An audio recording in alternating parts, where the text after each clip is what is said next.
A long time ago, in a galaxy far, far away. Hey guys, welcome back to the channel. I hope you are all well. Today we are back after a long while, but I'm going to go over some of my thoughts so far on the Ahsoka Show. We've got 2 episodes left, but I wanted to get this out there because I feel like this show is going to impact Star Wars so much and could possibly give us a lot more shows eventually, or a lot more movies, basically based on the events that could take place after the show ends. But for the show itself so far, it has been unreal. With all the live action versions of the Ghost Crew, new characters like Baylan Skoll and Jason Syndulla coming into it, and many more, it has given the show something different because they've actually all gone through this before with the whole fight against the Empire. And we've seen Sabine wanted to find Ezra, obviously, even if that meant Thrawn's return. And then you get to see Ahsoka doing what it takes not for that to happen because she wants to prevent a war, even if that does mean giving Ezra's return no hope at all. The first few episodes we see how different Sabine and Ahsoka actually are, not agreeing on things and hearing that Ahsoka was actually training Sabine to become a Jedi and then eventually abandoning her. This then gave their reunion quite of an awkward start, but then they grew more the more they trained together and fought alongside each other once again. I enjoyed when Ahsoka finally took Sabine back as her Padawan, and we got to see the determination of her to prove herself, not just to herself, to Ahsoka as well. A lot like Ahsoka was with Anakin during the Clone Wars. And they're also alike in the sense of not always obeying their master. When Sabine took the map back to Sully to obviously know where Ezra was, and then she obviously didn't destroy it. When Baylan Skoll gave her the deal to go, he will basically bring her to see Ezra, or at least give her the chance to see Ezra. And obviously that's led to Thrawn's return. And we also keep seeing parts of Sabine that were also in Ahsoka when she was training with Anakin. When it obviously comes to training or lessons in the show so far, the most important one, and obviously the most exciting one, was the return of Anakin Skywalker, giving her final lesson, live or die. This whole segment of episode 5 was truly amazing, with Anakin, Clone Wars scenes, the confusion of Ahsoka at first, the change in her from her first mission with Anakin and then to her last, the one on Mandalore, and the last standoff with her old master, where she finally knew she wanted to live. And this has given Ahsoka a new meaning because she's been quite broken, lost and separated from everything for so long, so she can now actually go and live and not just survive.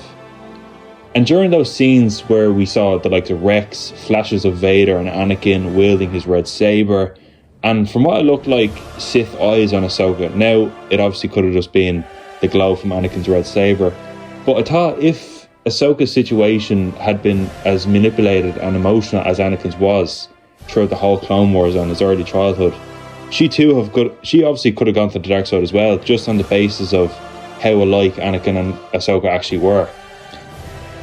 With the new introduction of characters like Baylan Skoll, I know he sadly passed away in real life, but he's felt something bigger, a bigger meaning on the planet and galaxy where they are now. And that may set up his apprentice Shin Hati, who's been a really good character so far, for possibly a more powerful role, or they may completely steer away from that idea due to so many other different characters in the show. But so far I've really enjoyed their performance, and also Hu Yang being the new droid alongside Ahsoka.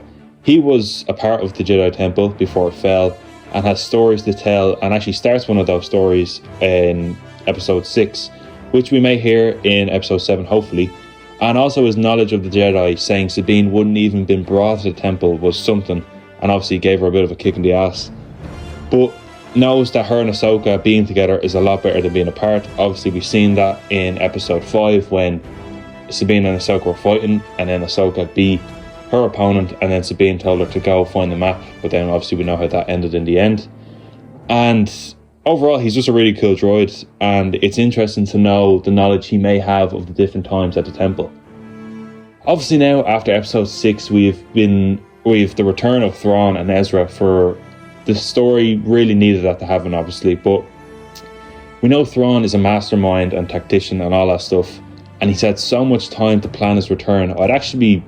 I'm obviously excited, but I'm quite scared to think who could actually match up to his power. Obviously there's the likes of Luke Skywalker, but with a lot of ex-Imperials working for the New Republic now, and when Thrawn is back and it gets out there, I feel like the New Republic is actually going to crumble from the inside out. but only time shall tell. We obviously have 2 episodes left and hopefully a lot more to come. But there's so many ideas and theories and hopes that everyone has that they're going to hopefully they're not going to try cram everything into 2 episodes. They've done so well. This show has been the best one by far for me. I know obviously there was so much hype for the Kenobi show, and the first 2 Mandalorian seasons were amazing. The third one it was still good, but it kind of fell off a bit. But this show so far, it can be an entire film. The way, the choreography, the acting, the story, the character arcs of Ahsoka and Sabine, and all the new characters that we've been itching to see in live action are finally here. I'm possibly hoping, obviously the story's going to go in one way, but hopefully we get some more Clone Wars scenes, live action scenes, possibly some Ewan McGregor coming back. But I honestly wouldn't just mind Hayden coming back, because that whole scene and segment of the whole episode 5 was just unbelievable. But yeah guys, that's going to be all for today's video. I hope you all enjoyed, and if you have any theories and different thoughts on the show, make sure to leave a comment below. I know I was kind of just rambling on about different things, but that's kind of the main thoughts I had so far. Obviously I've left some stuff out, but they're the ones that I wanted to talk about, and I really do appreciate it if you did make it to the end of the video, and I'll hopefully have a lot more videos coming out very soon. And yeah guys, thanks again and take care.